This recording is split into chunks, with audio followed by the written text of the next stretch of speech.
the opportunities. Let me not spend more time on this. The key thing is that this is already being tested. You go into the portal,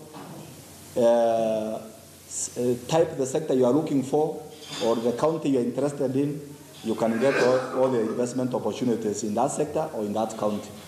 If you find one you are looking for, you can express interest. And when it is ready now with the feasibility study, it's bankable, you get an alert to be told now you can submit your tender or you can submit your unsolicited bid for this opportunity. We will also be putting very many sector profiles which can help you to decide the areas you like to invest in. One-stop center, we have now government agencies in one physical space. When you come there, the first desk you see is you find CredInvest, you find EPCD, you find a Special Economic Zones Authority, so that when you say you give us a summary of your project or your idea, we can tell you the best, where you get the greatest incentives for this idea is EPCD, and then you can follow that line. If it's a Special Economic Zone, then you are directed how to move. And then you can register your company, get work permits, apply for connection to power, do all your tax issues in one space. And the team is a team is getting better and better to serve you jointly. We've also developed a national policy to look at the holistic picture of investing. Which areas are we not getting enough incentives?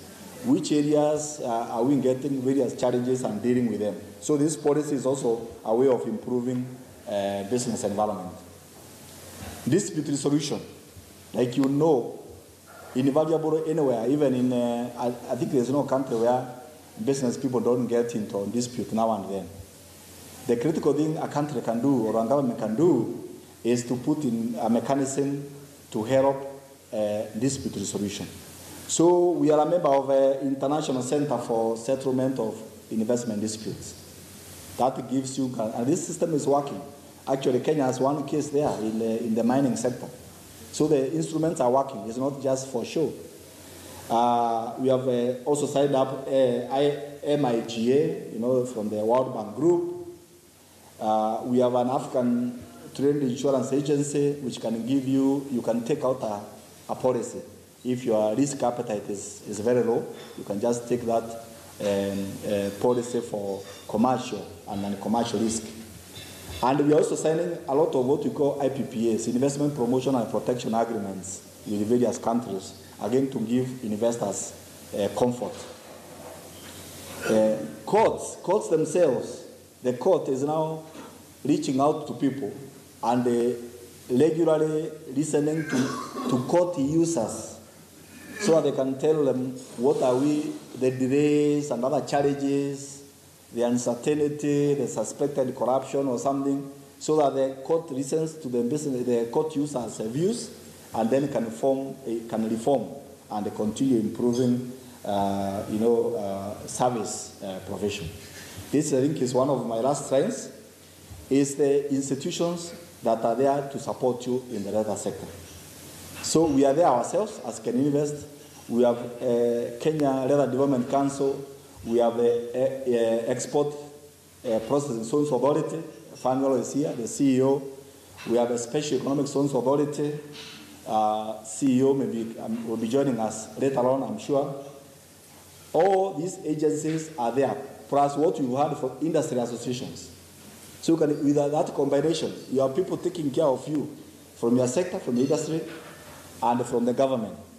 Within that kind of combination, I think nothing will be a problem. If you find something not working, within a quarter, at the longest, you have a chance to go and talk about that in a presidential roundtable to say this is not working and it is solved. In fact, I would say personally I've seen over the last 3 or so years, many issues that were quite problematic are able to be sorted through this kind of arrangement within a very short time. So we are not telling you there are no problems here at all. There are no challenges. What the message we are really passing is that we have mechanisms to deal with the problems that will invariably arise from time to time. If you don't believe me, I hope you believe these international people. You know Richard Branson, you know Mr. Stephen Hayes, who was a president of the Corporate Council on Africa in the US until a couple of months ago. I think he retired last year. You know, of course, Madame Lagarde, who is the boss of IMF. They have nice